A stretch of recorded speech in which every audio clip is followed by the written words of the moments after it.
Newton César de Oliveira Santos. Cá estou, Márcio Roberto Cruz, gravando. Começou. E aí, tudo bem? E você? Tudo em paz, tô tranquilo. Dessa vez você tá no azul, hein? Tudo azul. Da outra vez que você perguntou, tá tudo azul? Tá tudo azul, tudo Aqui azul. tá black. Vamos lá então, né, cara? Mais um episódio de Contatos Insólitos. Esse aqui é de número 156 e o tema de hoje é o conhecimento pré-humano. Bom, cara, isso daqui é o seguinte, estava preparando uma aula de inglês e aí eu uso muito o site da BBC para puxar artigos, vídeos, né, algumas coisas, algum material em inglês para os meus alunos e me deparei com um vídeo especificamente, né, de um orangotango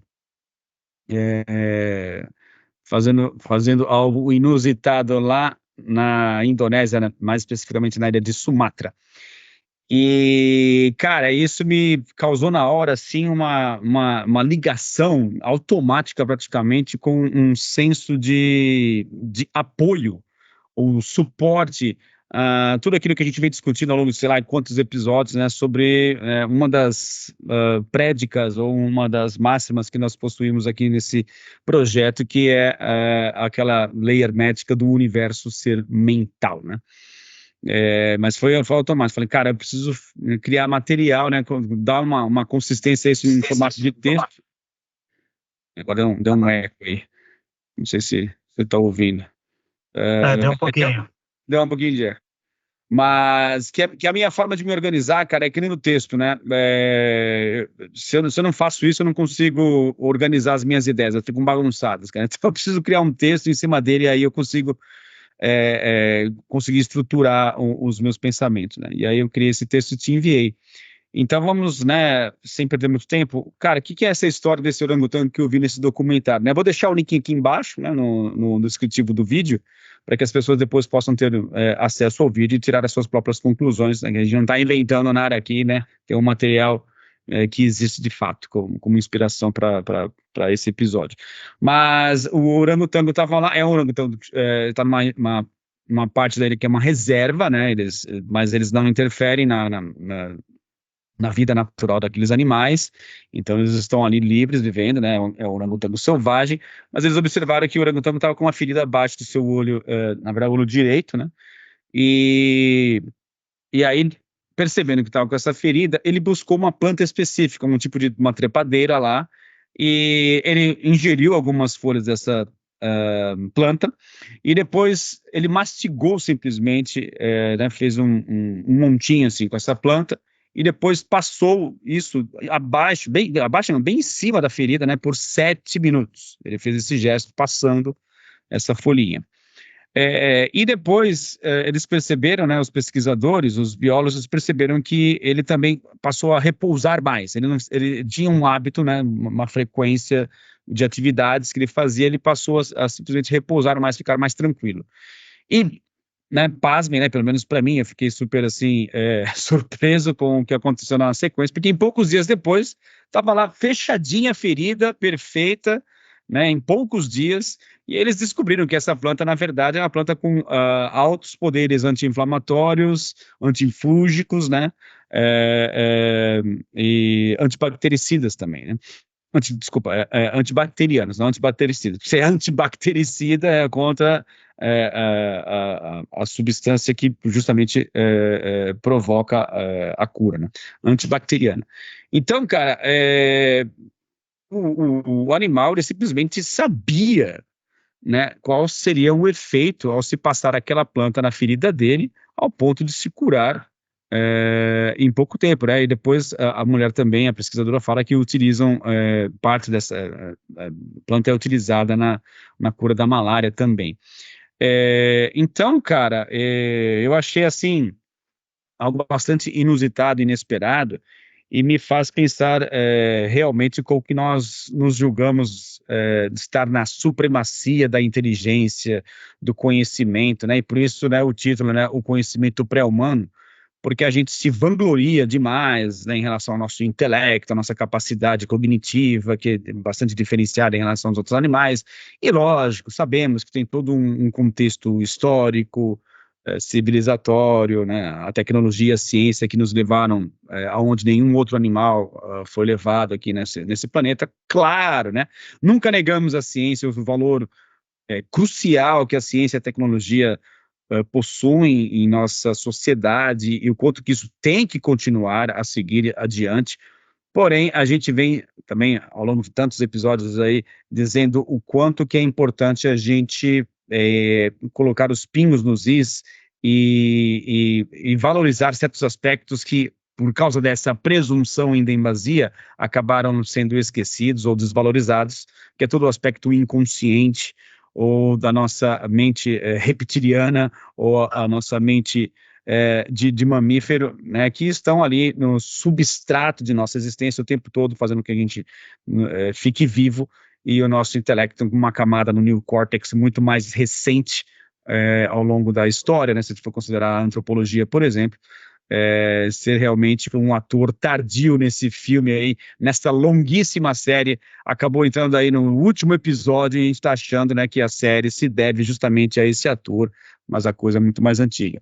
Então, cara, eu acho que acaba sendo esse episódio do orangotango, com outros exemplos de outros animais, que acho que você vai até falar sobre isso também, que depois você me passou alguns exemplos de golfinhos, né, os nossos próprios cães apresentam alguns comportamentos também que vão nessa direção, de a gente parar para refletir a respeito de o que existe por trás, dando consistência à nossa vida, nos apontando, né? Porque a natureza, ela sempre faz questão de nos apontar, né? Olha, vamos cair na real, né? O que está acontecendo é isso, mas a gente desvia nosso olhar, a gente não presta atenção de que nós somos, estamos no topo dessa cadeia, digamos assim, mas é uma cadeia que precisa ser respeitada, porque sem o que está por trás estruturando, né, esse topo, não existe montanha, não existe vale, não existe nada que nos mantenha de pé. Só existimos aqui, só somos a natureza, só somos parte dessa grande árvore, né, como uma folha, devido às raízes, a semente que estava ali, que nasceu, as raízes do tronco, e nós, como folhinha dessa árvore, a gente tem que valorizar muito tudo que veio antes de nós, né? Então, acho que como conhecimento pré-humano, a gente poderia navegar nesse universo do inconsciente e extrapolar justamente em direção a essa prédia que nós possuímos, que o universo é mental, e aí, ao longo da maneira como a gente for levando isso adiante, eu vou tocar em outros tópicos aqui. Então, eu já quero passar para você fazer os seus primeiros comentários, ou não? Muito legal. Eu acho que concordo com tudo que você falou. Eu acho que é bem bacana essa introdução. A ideia de que a gente estaria com a parte do neocórtex como criaturas autorreflexivas, capazes de se enxergar, se pensar e questionar a realidade do mundo e das outras criaturas sencientes, eu acho genial. E o bacana é, apesar de ser recente, a gente tem que prestar prestar a devida homenagem, reconhecer o devido valor de que foi pensado, foi visualizado e foi observado antes, há milênios, que isso acontecia. Isto é, que existe o conhecimento anterior a essa formação nossa, vinda da natureza da qual nós viemos e somos parte, e foi relatado antes. Provavelmente a gente se perdeu em algum lugar, ou a gente não deu muita bola. Mas o mais bacana que eu acho, e a gente vai conversar sobre isso mais além, estamos conseguindo agora evidências científicas e é bom sublinhar e colocar em itálico e em negrito a palavra científica, porque acomoda um pouco o tipo de ânsia, o tipo de necessidade de ter um estofo para poder confirmar aquilo que alguns já diziam que acontecia. Esse exemplo do orangotango foi muito claro porque foi filmado, observado, escrito, etc. Quantos outros será que foram observados antes e talvez não tenham sido anotados? Enquanto os outros animais de outras reservas, né? Quando você me passou isso, eu passei imediatamente para o meu irmão, biólogo marinho, que me passou direto do golfinho. Então ele já tinha isso armazenado, estava lá no canto dele, mas para esse tipo de pesquisador, talvez fosse normal. Até perguntei para ele, não é assustador? Não é? Ele falou, sim, mas a gente já sabia disso. Tanto é que aquele artigo, se não me engano, tem mais de 5 anos, acho que dos golfinhos que eu te passei. Então, esse é outro também que mostra a assimetria de conhecimentos, né? Para alguns já está assentado isso já não é novidade. Você quer ver outra coisa que me ocorreu quando eu li o teu texto? A ideia daquela comunidade ecovila de Findhorn, na Escócia, de 1962. Aí depois eu fui ver, depois que eu li o seu texto e o nosso papo, 62, 52 anos, a Ellen Ked, o marido dela e a outra companheira dela, se não me engano, ela faz tempo que eu li o livro, eu devo me equivocar aqui, mas veio uma voz interior, alguma coisa, vá lá e plante lá, mas ela dizendo, mas isso aqui é pedregulho, não vai dar certo. Vá lá, plante que a coisa vai dar certo. E no meio dos pedregulhos, no meio de uma paisagem inóspita, vegetais, frutas, árvores crescendo lá e, de novo, aquela comunicação direta e intensa com o ambiente. 52 anos. Filmado, dito, e hoje é uma comunidade mundial, visitada por um monte de pessoas, que recebe gente e tal. Um exemplo que me ocorreu agora. Quantos outros não existirão, né? Então, é muito bacana. O que eu queria ressaltar é que bacana que a gente está identificando isso. E só graças ao neocórtex que a gente consegue identificar isso e se questionar. Talvez os materialistas com M minúsculo, por não saber o que fazer com esse tipo de descoberta, prefiram colocar embaixo do tapete e não querer pensar a respeito. Mas pessoas como nós, ousadas e outras, não, vamos questionar, vamos tentar ver o que a gente pode tirar de conclusão sobre isso, mesmo que tenhamos que deixar um grande ponto de interrogação, mas não vamos empurrar a evidência para debaixo do tapete. Exato. Né? Muito Eu bom. acho que é muito legal. Concordo contigo, porque pelo que você está me dizendo, isso e eu concordo, obviamente, evidencia uma seleção, né, de eventos. Né? Isso aqui eu seleciono porque me interessa, porque é conveniente, isso daqui eu vou colocar para escanteio porque não é conveniente, é uma coisa desconfortável ou que desmorona meu castelo de areia, então eu vou simplesmente ignorar. Então, obviamente, né, acho que é legal você até mencionar, você lembra melhor do que eu sobre o exemplo do golfinho, qual que é o comportamento do golfinho, característico? Uma série de golfinhos, eles passavam junto de uns corais, recifes de corais, e arrastavam uma parte do corpo em que eles sentiam uma coceira ou um certo tipo de irritação na pele, e aquele lugar e aquela substância, quando tocava na pele, curava esse tipo de inflamação que eles tinham. Então, eles passavam por ali, não entendiam por quê, foram analisar aquele material e viram a relação entre a cura e o efeito aquilo na pele deles. Impressionante, impressionante. Também aquele evento muito comum, né, para quem tem cachorro, já deve ter presenciado isso alguma vez na vida, que é quando eles também estão passando mal do estômago, eles vão lá e comem grama, né, para provocar o vômito, né, e tirar aquilo que está dentro do estômago, né, já tive 3 cães e todos eles faziam isso, né, cara. Então, lógico que não é, acho que tão elaborado como foi o caso do orangotango, né, de ir lá mastigar a folha, depois passar sobre a ferida, mas também aponta nessa direção, né, de haver ali um conhecimento de que se eu me comportar de maneira específica, vai me trazer um benefício, né, e isso acaba sendo conhecimento. Se eu usar desse conhecimento no momento prático, onde você precisa daquilo, né, para se curar, etc. Então, cara, é incrível, né? Lógico que são exemplos um pouco mais, digamos, não tão evidentes, não tão fortes como o do orangotango, que eu acho que ele é mais forte, mesmo porque está mais próximo de nós, né, nossos primos primatas superiores, mas também apontam nessa direção, né, cara? Então, parece que há realmente um conhecimento muito anterior, muito mais velho do que o nosso, né?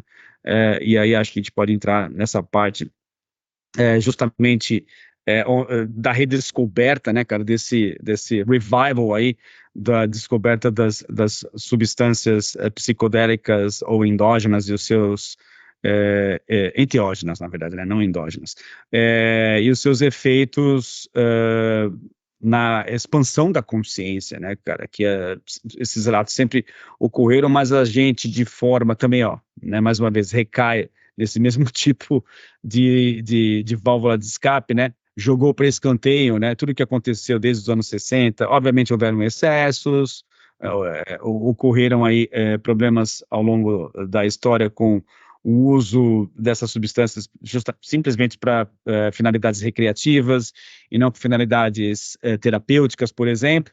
A coisa saiu do controle, saiu do laboratório e ganhou a sociedade. E aí, obviamente, os órgãos de controle, né, as instituições oficiais acabaram por simplesmente colocar tudo dentro do mesmo balaio, né, e chancelar, né, bater o carimbo lá simplesmente substâncias alucinógenas, e que deveriam ser evitadas ao máximo, e a gente acabou ficando aí muitos anos, algumas décadas, no ostracismo, sem explorar isso, e eu acho que agora a gente acaba recaindo nessa ideia de que, né, como por exemplo, o uso de ayahuasca, né, ou seja, no Brasil, por exemplo, a gente tem essa forma de se utilizar dessa planta, porque temos essa liberdade religiosa no país, e é possível, inclusive, então, em determinados lugares a gente fazer o uso dessas substâncias, mas o que é importante, né, é justamente a gente avaliar esse aspecto que muitos pajés ou xamãs, né, ao longo da história, não só com a ayahuasca, mas com outros tipos de plantas com efeitos específicos, relatarem que não foram eles que descobriram essas plantas, né, mas de que as plantas conversaram com eles e passaram essa informação adiante, né, também caracterizando essa ideia de um conhecimento pré-humano que se estende para além. Obviamente, né, a gente não há muito tempo que a gente, né, vive falando isso nos nossos episódios, que não acreditamos que a mente seja subproduto do cérebro, em si, a mente permeia tudo que existe, a consciência está em tudo, e o cérebro seria, ou seja, um efeito, ou uma consequência, ou uma imagem de um processo dissociativo de uma grande mente universal, de se encontrar para além, né? Uma mente transpessoal que se encontra para além do nosso cérebro, e essa conversa é possível desde que você saia das restrições de crenças, limitações autoimpostas de que a vida tem que ser assim ou assado, para que a gente consiga mergulhar nesse outro campo da própria mente, onde a mente humana tem participação, para conseguir adentrar em outros territórios onde, de repente, uma conversa que num primeiro momento parece ser algo muito fora da caixa e uma conversa de gente maluca, passa a ter realmente um embasamento bastante sério de que é possível, sim, a gente estabelecer essas conexões de forma transpessoal com outros seres da natureza ou com a própria natureza em si, que faz parte de nós, né? Muito bom, esse resumo ficou muito bom.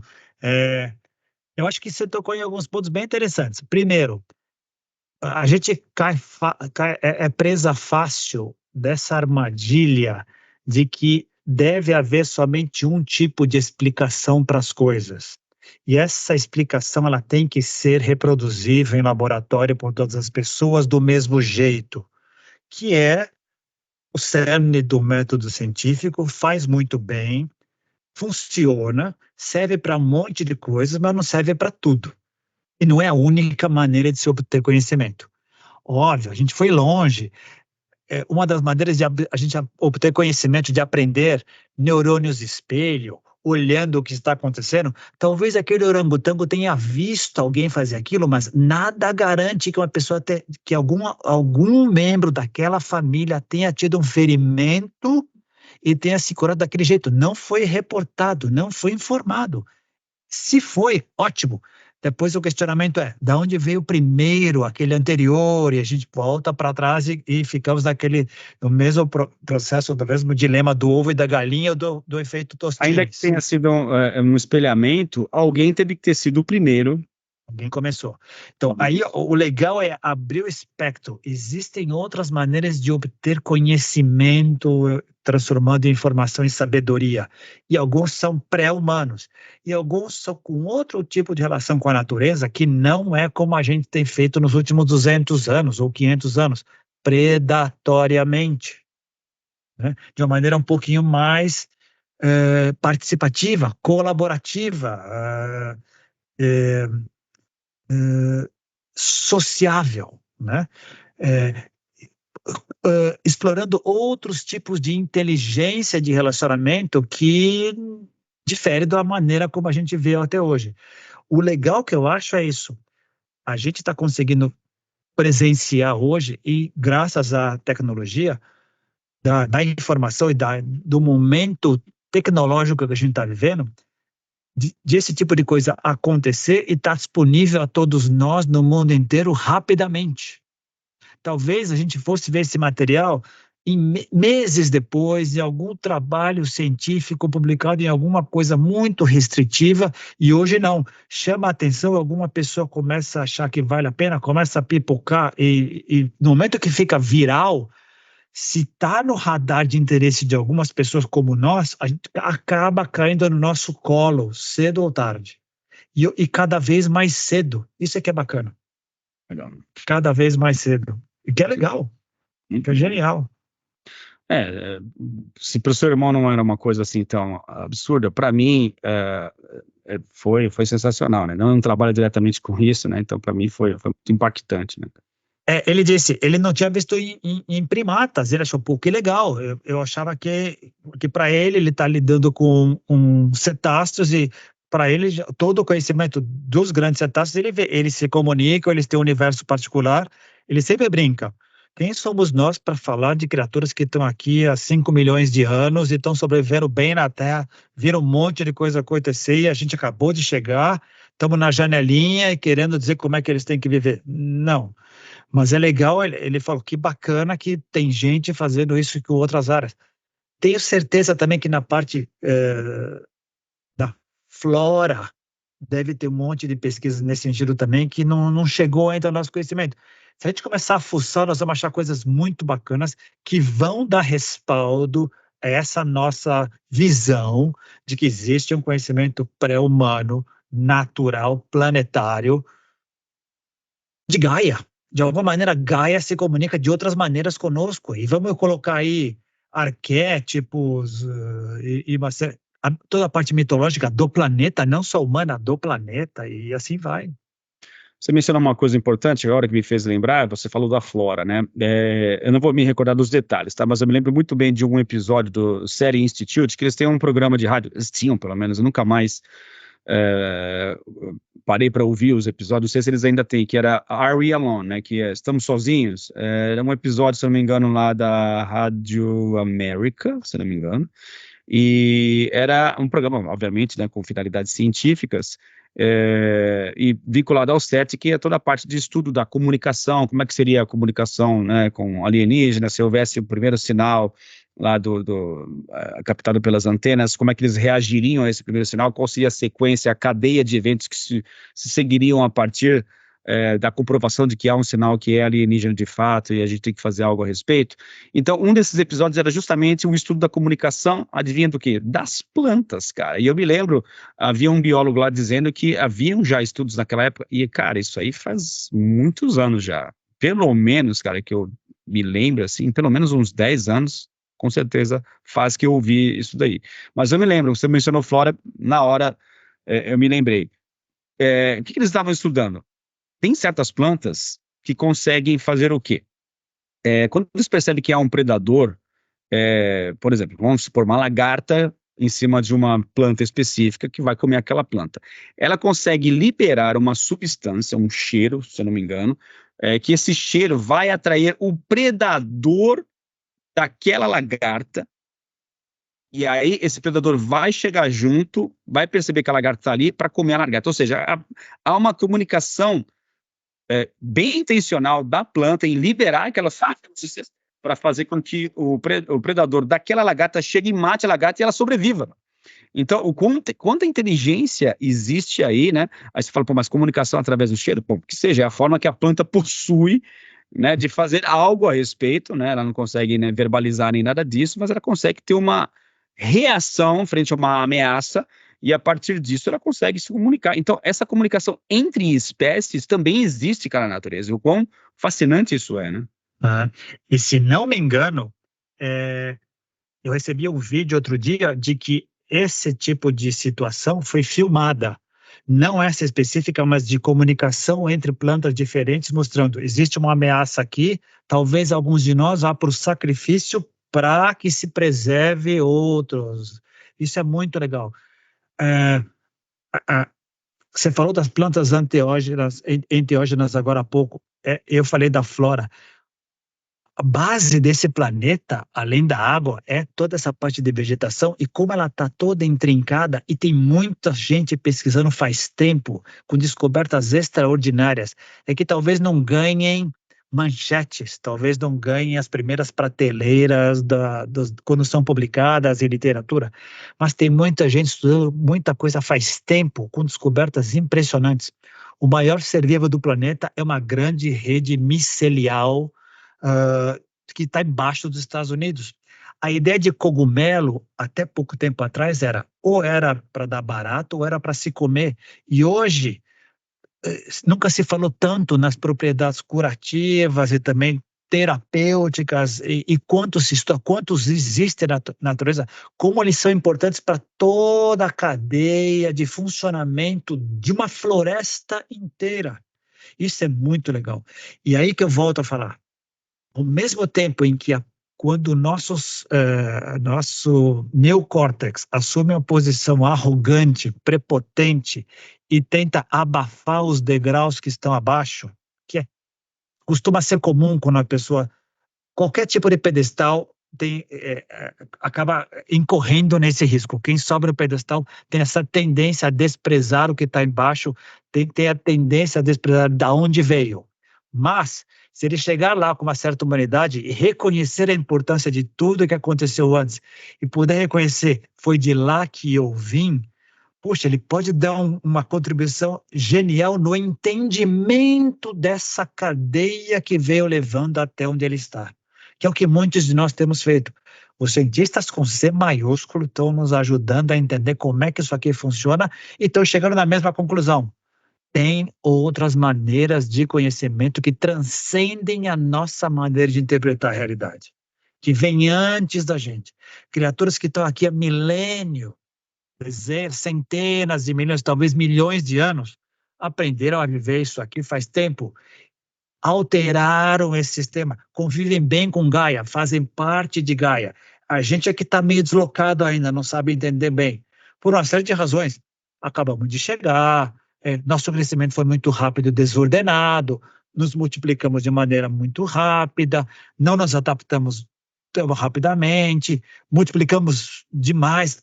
Entre nós, o gap, a desigualdade é gigantesca, de nível de consciência à sobrevivência, enfim, uma série de fatores. Mas muitos de nós já sacaram. A nossa maneira de viver no planeta está disfuncional. Ninguém pode dizer que nunca ouviu esse grito, nunca ouviu o pessoal com megafone. Tem gente com megafone faz tempo falando. Muitos de nós estamos dando bola agora. Cara, 2 pontos, então, vamos ver se eu vou lembrar, cara, que você mencionou que acho, assim, cruciais no nosso desenvolvimento aqui. Vamos lá. O primeiro deles, bom, a questão do neocórtex aí, como foi custoso a gente chegar nesse ponto e o que por consequência, o neocórtex traz para a gente benefício, mas ao tempo malefício. Tem os dois ao mesmo tempo ocorrendo, um é consequência do outro. Mas vamos deixar, eu vou falar isso para depois. O primeiro aspecto que é anterior a esse é o seguinte, cara, a gente acaba, porque como a gente mencionou no início, né?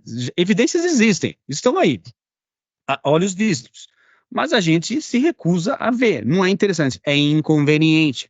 Então, cara, eu queria falar sobre esse aspecto da pressão cultural, porque se você pegar toda a parte, por exemplo, da física quântica, né?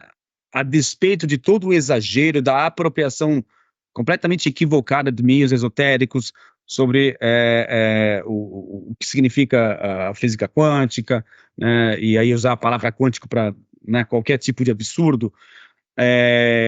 A física quântica nos evidencia o quê, cara? Que não existe essa coisa que nós possuímos de ter convicção de que a vida é feita de objetos separados uns dos outros e que se você reduzir isso, vai chegar aos blocos básicos de construção que são completamente independentes entre si. Não existe isso. A física quântica, desde o início do século XX, já grita para todos os lados que não existe isso. Mas qual que é o problema? E aonde eu queria chegar? A pressão cultural. por questões de pressão cultural, e o Bernardo Kessler bate muito nessa tecla, os próprios cientistas abrem mão das evidências, fingem que não está acontecendo e joga tudo para baixo do tapete. Por quê? Porque é inconveniente. Isso, em termos culturais, nos desloca de um posicionamento muito confortável, que é já a consolidação da cultura, porque as coisas funcionam assim, cada qual vivendo em sua estrutura acadêmica, em suas salas confortáveis com ar-condicionado, dizendo que a vida é para ser vivida dessa forma, e qualquer outra evidência apontando uma direção contrária vai ser inconveniente, eu vou perder aí, sei lá, décadas ensinando em faculdade, em universidades, pós-graduações, mestrados, que a vida tem que seguir essa direção e não aquela.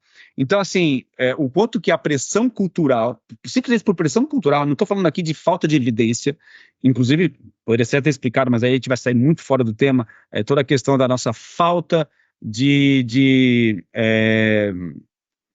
aderência ao impulso em realmente reverter a questão do aquecimento global, pode estar vinculado a esse tipo de coisa. Então, eu queria saber sobre a sua opinião sobre esse aspecto. O que você acha disso? Eu acho legal, acho que é por aí.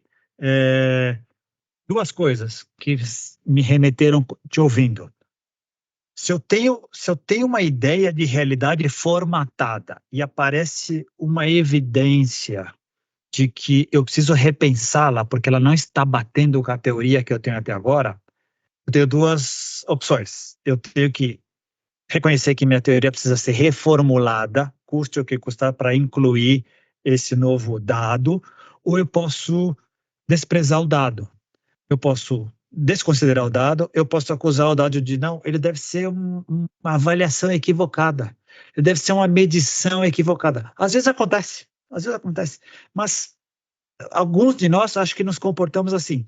Deve ser um erro de avaliação, deve ser um erro de medição, não deve ser considerado. Reforçando o que você falou da parte cultural, Thomas Kuhn, no livro da Revolução do Pensamento Científico, quando ele fala da mudança de paradigmas, um resumo que o Ken Wilber faz é o seguinte: para você, mesmo quando as primeiras evidências começam a aparecer que aquela teoria não dá mais suporte à nova realidade, a gente tem que esperar que uma geração inteira morra para que o novo paradigma se instale. Porque enquanto as sumidades estiverem no comando, elas vão abafar e não vão dar espaço para que a nova ideia e evidência assuma o seu lugar. Esse é um exemplo da pressão cultural. Em que lugar eu vou conseguir publicar uma coisa nova? Em quem que vai me dar esse espaço para poder dizer essa nova descoberta que vai colocar em xeque todo o conhecimento que foi acumulado até agora? Esse é o primeiro ponto. Com relação ao outro comentário da mecânica quântica, física quântica, como um exemplo, tudo aquilo que escapar ao contato imediato das pessoas vai ser colocado em suspeição. As pessoas mal e mal vão entender a teoria da física quântica. Quando elas pedirem um exemplo, elas não vão conseguir absorver. Em geral, não vão conseguir absorver. Então, vão tender a desconsiderar. Vamos entrar na parte também do interior, da parte do interno nosso. Poxa, vou ter que incluir a consciência nessa jogada, mas essa consciência é muito complicado. A minha é diferente da sua, eu não sei exatamente o que você pensa, isso é muito subjetivo, subjetivo não dá para medir, é melhor não colocar isso, porque a gente não consegue conversar, a realidade para você não é a mesma minha, é diferente da gente conversar sobre a cor dessa parede, mas no momento que a gente joga a água suja para fora, joga a água suja, a criança, o balde, joga tudo fora e despreza um monte de conhecimento que faz parte, sim, da realidade. De novo, é para poucos os corajosos que topam encarar a difícil tarefa de reconhecer que tudo está mudando o tempo inteiro, eu preciso reformular, sim, de acordo com as novas evidências que aconteçam, mesmo que eu tenha que sobreviver e botar o meu grande e lindo castelo abaixo. Exatamente. Não é para qualquer um, por uma série de coisas. Financiamento, crença. Muitas pessoas se identificam com o trabalho, com a sua pesquisa, com o seu paradigma. Se você se identifica com isso, como é que você vai ficar sem? Como é que você vai ficar sem? Por outro lado, já te passo a bola. Por outro lado, há também, pelo menos 2 aspectos, há fraudes. Então, existe uma luta contra a fraude. É preciso ir lá, organizar, é preciso ter o reconhecimento dos pares. É fundamental, é preciso que alguém vá lá. Mas há também uma parte que não é comprovável pelos 5 sentidos e não deixa de se fazer parte da verdade. Exatamente. Da realidade. Não deixa de fazer parte da realidade. E como vamos fazer então? Vamos criar outras ferramentas, vamos criar outros mecanismos para poder incluir isso no todo. Nós, como criaturas, somos tudo isso. Não somos só cérebro reptiliano, límbico e neocórtex. Somos muito mais do que isso. Somos muito mais do que isso. A mente é mais do que isso. O cérebro é genial, fantástico. Graças a ele, temos 2 rovers lá em Marte, bárbaro, mas não é só isso. É mais do que isso. O cérebro é a aparência, né, a parte aparente de um processo mental que se estende para além dessas aparências. Mas, cara, vamos voltar então àquele segundo ponto que eu mencionei para você sobre o neocórtex e a autocognição, que é o seguinte. Então, veja só, eu parei para pensar sobre isso e ainda bem que eu não esqueci enquanto você estava falando.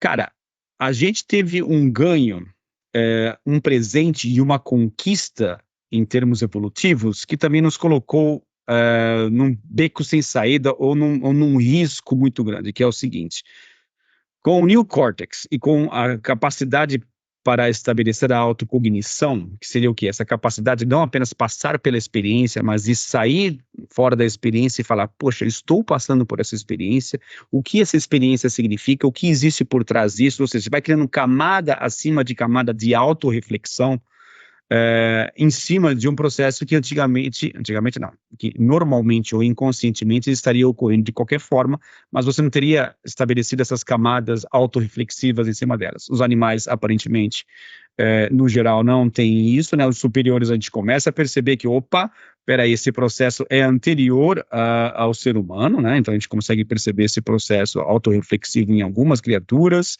ainda não mal compreendido ainda, mas né, os exemplos aqui que a gente deu hoje, por exemplo, apontam nessa direção, mas esse risco que a gente teve, né, nos jogou no momento em que nos encontramos hoje, como você mesmo disse, conseguimos colocar o quê? Robôs na superfície de Marte, conseguimos fazer pousar objetos na superfície de asteroides, construímos arranha-céus, arranha-céus, né, na verdade, não arranha-céus, mas enfim, em termos de civilização, de conhecimento, né, de acúmulo de conhecimento, saúde, medicina, ciência em geral, chegamos onde nenhuma outra criatura nesse planeta, até onde sabemos, até onde nossa história consegue ir, nenhuma outra criatura chegou. Porém, qual que é o risco? O risco é, se existem camadas acima de camadas, talvez isso explique justamente essa prepotência, essa presunção, a gente vai se descolando da origem da experiência, né?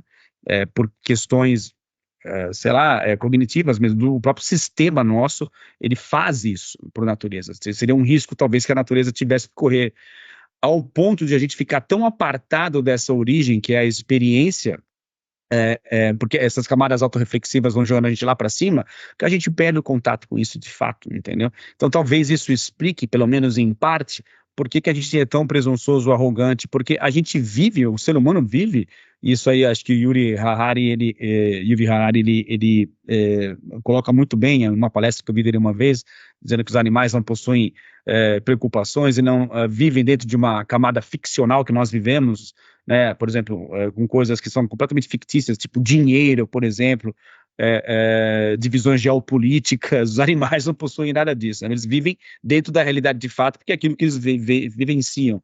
Mas a gente, por ter esses processos autorreflexivos em demasia, vamos criando camadas de distanciamento que nos colocam realmente no topo de algo que de fato não existe na natureza, não está ancorado em nada, né? Mas é o risco que nós tivemos, como, por exemplo, andar numa corda bamba. Era necessário atravessar esse vale de alguma maneira, mas é arriscado, você pode cair da corda, porque é uma linha muito tênue entre você puxar todo um processo que a natureza parece que culminou nisso. Havia uma necessidade natural para que a gente chegasse nesse ponto, mas ao mesmo tempo é muito arriscado, porque esse descolamento das raízes do processo natural, do processo que nos faz estar ancorados na mente universal, na mente cósmica, esse deslocamento, né, ele é muito perigoso, porque pode nos colocar realmente num isolamento ao ponto de a gente se virar contra nós mesmos, e que é o que está acontecendo, né, humanos contra humanos, imagina então, né, humanos contra todas as espécies, e de projetarmos isso, inclusive, para próximas espécies do tipo inteligência artificial, né, uma inteligência artificial está contra nós, espelhando isso, inclusive, para outras. O que você acha nessa? Acho bem sacado. E vou além. Vou tentar pegar um gancho e tentar pensar junto contigo. Talvez, a partir do momento que a gente conseguiu desenvolver o neocórtex e conseguimos fazer essas perguntas autoconscientes e depois da primeira nunca mais paramos e percebemos que o tamanho da realidade é gigantesca, para a gente conseguir dar minimamente conta, a gente teve que compartimentalizar o conhecimento. Então, de que maneira? A gente dividiu o conhecimento em ciências naturais, ciências da natureza, ciências humanas, e uma série de coisas, e começamos de cada uma dessas áreas que a gente foi dividindo esse conhecimento para dar conta da realidade inteira, então de aprofundar em cada um deles. Talvez nessa compartimentalização e nesse aprofundamento, perdemos a ideia do quadro geral. O quadro geral que envolve tudo. E era um risco que tinha que acontecer.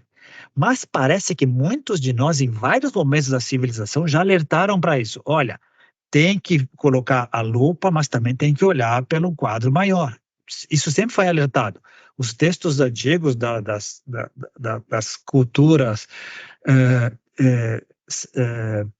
inteligências, todas as civilizações que houveram antes, deram conta de que havia um conhecimento micro e macro que tentavam conviver, está plasmado em vários textos antigos, mas coincidentemente a gente vivia esquecendo. Parece que uma série de conceitos e conhecimentos que a gente conseguiu conquistar como civilizações, também compartimentalizadas no mundo, a China do jeito dela, o Japão do jeito dele, a Coreia do jeito dela, os europeus do jeito deles, compartimentalizado. Agora a gente chegou num ponto que a gente tem todo mundo da Biblioteca de Alexandria nas nossas mãos e podemos compartilhar tudo isso que está supostamente disperso e juntar rapidamente. Eu sei que o exemplo talvez não seja melhor e talvez seja polêmico, mas para a gente conseguir, diante do que aconteceu na pandemia, poder montar uma equipe supranacional de cientistas para poder chegar na vacina rapidamente, foi por causa disso. Conhecimentos compartimentalizados poderam se juntar via internet, via troca de informações automática e juntos criamos uma solução para aquele problema imediato lá. Claro, botando um grande, gigantesco asterisco. Não vou entrar agora na questão das grandes indústrias farmacêuticas e tudo que tem por trás, não é esse o ponto. A ideia é a nossa capacidade de colaboração. Voltando ao ponto, no momento que a gente dividiu muito, se a gente começar a voltar a abrir o leque, a gente vai incluir todas as formas de conhecimento e obtenção de sabedoria, inclusive toda a parte mental, toda a parte interior, toda a parte consciencial. Como? De que maneira a gente vai harmonizar? Experimentando, como a gente sempre fez. Alguns de nós vivem muito bem com essa dúvida. Temos que conviver com ela. Um grande exemplo. Não há quem hoje deixe de incluir a consciência quando quer tentar falar da realidade com R maiúsculo de maneira aberta e franca. Não há quem não inclua a consciência. Mas também não há consenso sobre o que é a consciência, porque ela também vai se moldar, porque ela também se plasma, ela também é vítima como conceito da nossa cultura, do nosso entendimento, do nosso nível de consciência, da aplicação que a gente dá para o conceito, de uma série de outras coisas. Isso é ruim? Não. Isso é parte Isso é parte de como nós somos. Como disse o grande poeta norte-americano Walt Whitman, eu contenho multitudes. Nós somos criaturas multifacetadas. E, de certa maneira, agora me ocorreu uma coisa: é um milagre que a gente consiga se comunicar. Pensa bem, é um milagre que a gente consiga se entender. É louco. De tantas coisas, de idiomas, deu uma travada, né? Mas, Não, olha que é fantástico isso. É fantástico poder olhar para trás e poder olhar para agora e poder fazer esse tipo de questionamento. Olha, nós estamos observando um primata da nossa mesma família que consegue ter um comportamento parecido com o nosso, e é comum que a gente vai interpretar como a gente. Pode ser que não seja outro tipo de mecanismo que eles estão utilizando, pode ser que tenha tido aquele contato direto com a planta ali, conversando com eles, que a gente, por enquanto, tem restrito apenas a pajés, a xamãs e pequenas, um grupo pequeno de pessoas que se permitiu ter esse tipo de coisa. Talvez eles tenham ido muito mais fácil. é, Vai é, saber, né? eu acho que é necessariamente mais fácil. A gente acabou criando essas barreiras, por quê? Porque o condicionamento, né, cultural nos indica que isso não é esse o caminho, né? Que isso está errado, né? Que isso não pode acontecer, né? O ponto que isso é comum, né? Bom, cara, concordo com tudo que você disse, mas acho que era legal a gente explorar agora esses justamente super antigos das filosofias do Vale do Indo. Deu uma apagada boa aqui, não Deu uma sei se apagada. Voltou. estou sobrevivendo a chamada aqui, né? Esses conceitos cósmica e arquivos acásicos, né? Ou acásticos, né? Como alguns falam. Porque, cara, somos obrigados, né, a mais uma vez a valorizar, né, os conhecimentos das filosofias do Vale do Indo, ao justamente dizerem, né, lógico, com a sua própria linguagem, como você mencionou, né, que é incrível que a gente consiga se comunicar, e também fazendo aqui um parênteses, né, numa das aulas que eu lembrei agora da pós-graduação, que de neurociência, que é a persuasão, o poder da persuasão, justamente no aspecto específico de a gente, nossa, cara, agora deu um branco, hein? Bom, esse que é o problema de ser um negócio gravado ao vivo, né, cara? Acontece, porque assim, eu poderia muito bem editar, isso eu não vou fazer, não tem nem tempo para editar vídeo, então vai ficar assim mesmo, tá? Paciência, aqueles que acompanham o canal, não vou me lembrar. Se eu me lembrar depois, ao longo do processo, eu volto lá. Mas, cara, o quão fascinante é essa questão da gente perceber que, de repente, ali na experiência do orangotango com a planta, de haver realmente essa questão, de repente, dos arquétipos, outros arquivos acásicos, que estejam na mente universal, disponíveis como experiência num grande repositório de conhecimento, e sejam simplesmente possíveis de serem acessados, dadas as condições corretas, dadas as circunstâncias adequadas, para que haja esse encontro, digamos assim, essa cadeia sináptica de informação que extrapola simplesmente a questão cerebral,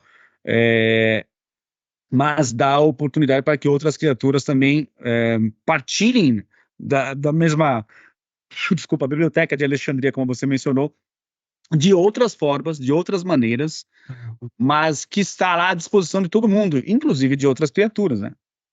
Bem colocado. Essa outra coisa que me ocorreu, que você falou agora, é aquela ideia do eu preciso ver para crer, mas também preciso crer para ver.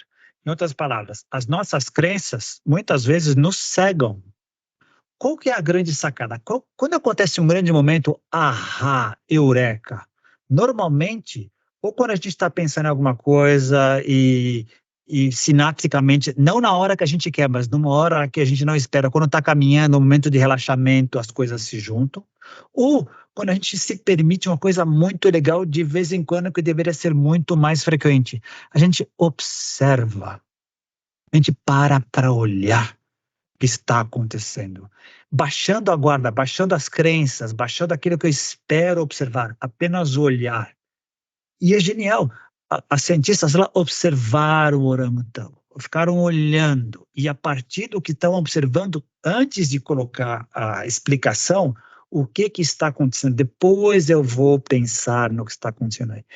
E quantas vezes a gente tem esses momentos sensacionais quando a gente está só observando e, poxa, a nossa grande sacada é a gente faz perguntas do porquê. Por quê? Isso é o bacana, isso é o que nos diferencia dos demais, né? Quando o Daniel Kahneman, genial Daniel Kahneman, publica Rápido e Devagar e faz a diferenciação entre o sistema 1 e o sistema 2, mostra bem claro, a gente precisa do sistema 1 que resolve a coisa rápido, eu preciso fugir, apareceu o tigre de dentes de sabre, eu preciso decidir em fração de segundo, corro ou tento lutar com o bicho, é na hora. Mas para outras coisas, precisa ponderar, precisa conversar, precisa decantar. E o problema que a gente tem no mundo atual é a gente mistura as coisas. A gente, quando precisa ponderar, tenta responder rapidamente e vice-versa. Os dois continuam sendo as duas ferramentas continuam sendo super válidas, mas no mundo pós-moderno a gente está patinando e está nos fazendo viver disfuncionalmente com a realidade. Só para terminar, desculpa, me ocorreu agora outra coisa. Quando Rupert Sheldrake bola a ideia dos campos morfogenéticos, ele está observando, ele fala, caramba, como é que essa semente que caiu dessa árvore aqui consegue saber, adaptando no ambiente, a forma que ela vai ter que ter para poder continuar vendo. E ele expande isso para todas as outras coisas. Ele observa isso. Ele faz experimento. Como é que alguns cachorros, principalmente cachorros, ele fez com gatos também, mas a maioria dos cachorros, como é que alguns cachorros sabem que o dono está voltando para casa? Ele parou para pesquisar e fez uma série de outras coisas e viu a conexão entre dono e cachorro é tão grande que eles, antes da pessoa estar saindo do escritório, ela já está lá olhando para a porta. Ele parou para olhar, porque aconteceu com o cachorro dele. Então isso é bacana, esse é o cientista com C maiúsculo, ele para olhar e depois começa a fazer as perguntas. Isso é que é legal. Quem já está preso no conceito, na fórmula, não vai dar espaço para isso. Se ele não crer, ele não vai ver. E, não, cara, sensacional esse aspecto que você colocou na mesa agora. E me faz lembrar realmente que o cerne da meditação é o quê? A observação, né, cara? Simplesmente a observação. E o quão é problemático, infelizmente eu percebo que isso é muito comum mesmo, e isso para mim me passa uma ideia de que realmente a gente vive numa sociedade extremamente doente, é a quantidade de pessoas que eu vejo virarem para mim e falar assim, meditação não é para mim. Eu tentei uma vez, não consegui, não, meditação não serve. Porque, cara, isso é uma prova de que aquelas camadas que eu falei para você sobre reflexões e ficções umas em cima das outras, as colocam sempre de costas para a realidade. Porque se você está naquela mente do macaco, né, aquela mente tagarela, né, do macaco pulando de galho em galho, você não vai conseguir observar a realidade. Então, por exemplo, você pega uma pessoa assim, como é que ela vai observar de forma neutra esse orangotango tendo esse tipo de comportamento? Se a cabeça está a 1000 por hora, ela já vai colocar as suas crenças em cima, já vai, não, isso não pode ser, se uma pessoa for muito religiosa, não, impossível disso estar acontecendo, porque o ser humano, como uma criatura divina, escolhida por Deus, ela tem que ser especial, então o orangotango jamais poderia estar fazendo isso de forma tão incisiva, isso aqui é simplesmente algo que não bate com os dados que me interessam e eu vou ignorar. Então, assim, lógico, eu exagerei no exemplo, mas para que a gente perceba ao ponto que a gente está disfuncional realmente, né? Ao ponto de você falar assim, não, eu não consigo fazer meditação. Calma, relaxa, meditação é simplesmente observar. Tire todas essas camadas de reflexões e ruminações infinitas para que você simplesmente observe o mundo ao redor. E aí, fazendo, né, tirando essas sujeiras todas, essas lentes distorcidas que fazem com que você enxergue a realidade de uma forma completamente disfuncional, façam você enxergar a realidade do jeito como ela é. E aí, a partir daí, você consegue elaborar de uma forma mais eficaz teorias que tenham lastro com a realidade, de fato, que você parou para observar. Porque se você elabora teorias sem lastro com a realidade, me desculpe, são apenas ficções, coisas que não têm nexo nenhum com aquilo que está sendo observado. E acho que para reforçar o que você falou agora, e voltando no tema, para existir, para se abrir a possibilidade de que existe um conhecimento, uma sabedoria pré-humana, é necessário observar. E cada momento das sociedades, elas têm as suas ferramentas, a sua utilização e a sua maneira de interpretar e viver o momento. O nosso atual pós-moderno é tão louco que, enquanto você estava falando, por exemplo, da observação do orangotango, eu acho que há cientistas ou cientistas que perceberam aquilo, que se permitiu observar e tiveram essa sacada genial, é uma minoria, porque a maioria estaria com o celular filmando. Estaria se preocupado em como é que está a filmagem, se está claro, escuro, se está bem legal, se vai cair bem quando eu publicar e viralizar. As pessoas hoje, eu e você somos da época, justificando os cabelos brancos, que eu, apesar de ser bem mais velho que você, tenho menos. Nós somos da época que a gente tinha um show para curtir o show. Hoje as pessoas vão ao show para filmar o show. Peraí, eu paguei para ter aqui frente a frente, mas é insano. A gente está é muito louco. A gente não está lidando bem com a possibilidade de a instantaneidade de obtenção de informação, por um lado, com a necessidade de ponderação e curtição do tempo devido para algumas coisas que elas demandam, por outro. E a gente está misturando muito e estamos nos perdendo de maneiras, às vezes, consciente e inconsciente. Todos nós. Exemplo, não há quem de nós consiga hoje viver razoavelmente bem na sociedade sem ter o WhatsApp, porque faz parte da nossa vida pessoal e profissional. E a gente tem que encontrar uma maneira, por exemplo, de não ficar escravo do apitozinho, porque se a gente ficar toda hora que apitar e a gente for conferir, a gente não vive, não trabalha, não concentra mais. A gente está perdendo a capacidade de concentração, já falamos isso em outros episódios, que está trazendo problemas seríssimos. Por exemplo, incapacidade de conversar, incapacidade de ponderar. E, fechando com o tema aqui, incapacidade de observar. Para observar, eu preciso parar. Para meditar, eu preciso parar. Para conversar, eu preciso ouvir. Se eu já venho com o meu arsenal de argumentos para cima de você, não adianta o que você vai falar. Para cada coisa que você falar, eu já vou ter uma resposta aqui pronta. Exato. É bem complicado. Porque não há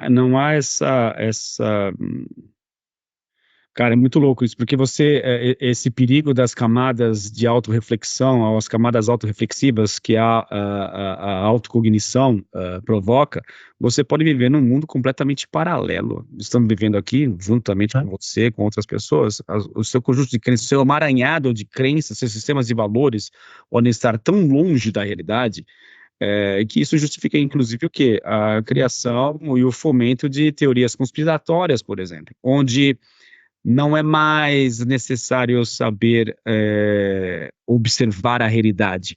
Eu já tenho a minha teoria. Eu já tenho a minha linha de raciocínio. Qualquer coisa que você me apresentar agora, eu já sei o que é. Porque eu estou aqui na minha ruminação ao longo de tanto tempo convivendo com a minha parte intelectual caótica, deduzindo e na marra fazendo associações, que eu acredito que isso é a realidade, e não o fato mostrado para mim, né, cara? O quão perigoso é isso.